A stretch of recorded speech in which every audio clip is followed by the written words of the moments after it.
Halo Bedegers. Kabar duka datang dari Anton Medan. Mantan preman yang menjadi mubalik ini kembali ke pangkuan Sang Ilahi. Tak kaya kepergiannya membuat luka bagi keluarga terkasih. Semasa hidup, Anton Medan pernah menjadi preman yang ditakuti. Namun dinamika hidup membuatnya bertobat dan menjadi lebih islami. Sembari mengaturkan doa untuk kepergiannya, mari kita ungkap kisah hidupnya yang inspiratif serta kekayaan yang dimiliki Anton Medan. Mari kita bongkar.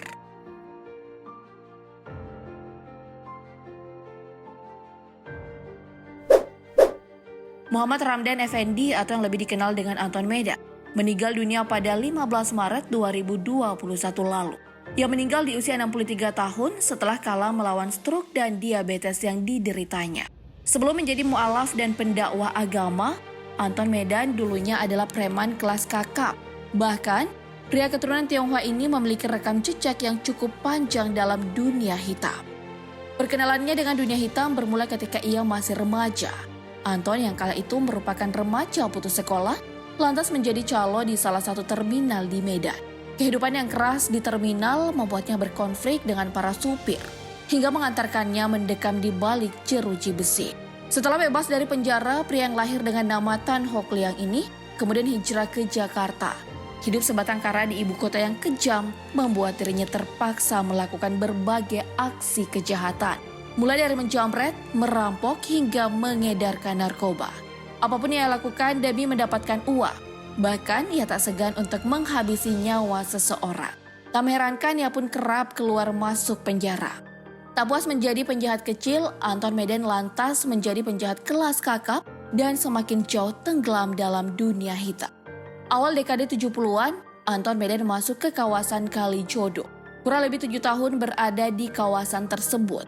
Ia lantas dijebloskan ke penjara selama 12 tahun. Setelah menghirup udara bebas, Anton kembali ke kawasan Kalijodo. Bahkan yang membuka kawasan perjudian dan kasino. Dari bisnis hitam tersebut, ia bisa meraup untung miliaran rupiah per harinya. Karenanya, ia pun menjadi penjahat yang bergelimang harta dan cukup disegani di ibu kota. Sebagai seorang penjahat, penjara tentu sudah menjadi langganan bagi Anton Medan. Namun siapa sangka, hidayah justru datang kepadanya di balik jeruji besi. Anton Medan yang dulunya pemeluk agama Buddha, lalu pindah ke agama Kristen. Hingga pada tahun 1992, ia hijrah dan memeluk Islam. Sejak saat itu, ia pun bertobat dan keluar dari kubangan dunia hitam. Ia kemudian mengubah namanya menjadi Muhammad Ramdan Effendi. Setelah menjadi mu'alaf, suami Iris Syahab Sari ini lantas menjadi pendakwah agama.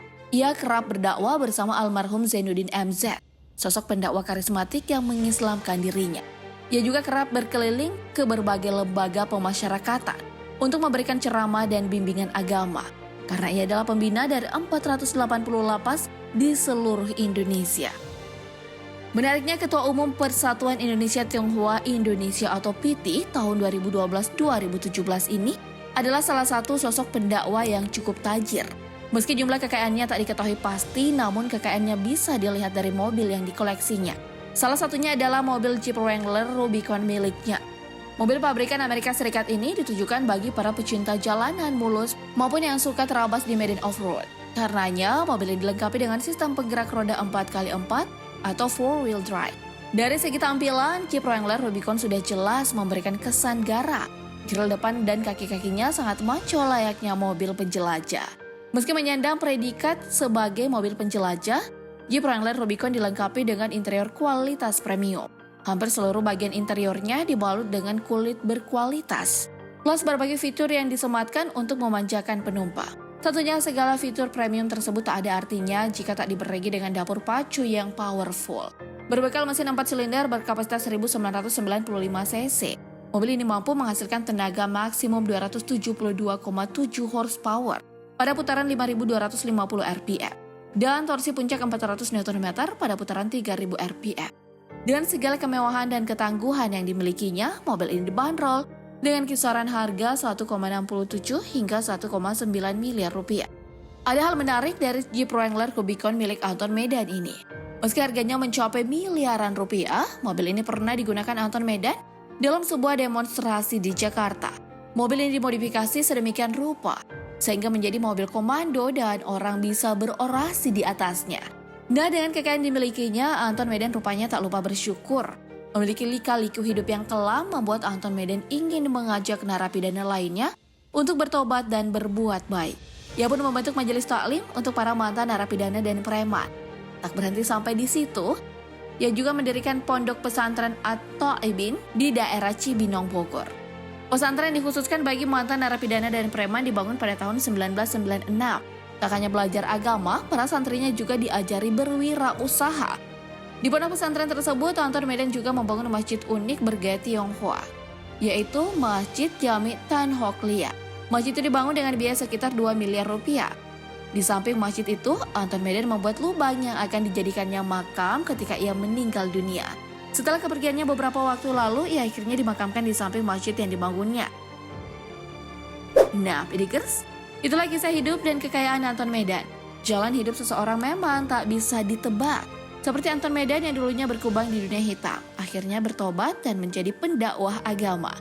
Ia menebus kesalahannya di masa lalu dengan mendirikan pesantren bagi para narapidana dan preman, serta mengajak mereka untuk berbuat baik dan meninggalkan dunia hitam. Kini, Anton Medan telah tutup usia, namun namanya akan selalu dikenang. Semoga kisah hidup Anton Medan bisa menjadi inspirasi bagi kita semua. Selamat jalan Anton Medan, kita doakan semoga beliau mendapat tempat yang layak di sisi Sang Khalik. Amin. Demikian informasi kali ini, semoga bermanfaat. Terima kasih telah menonton dan sampai jumpa.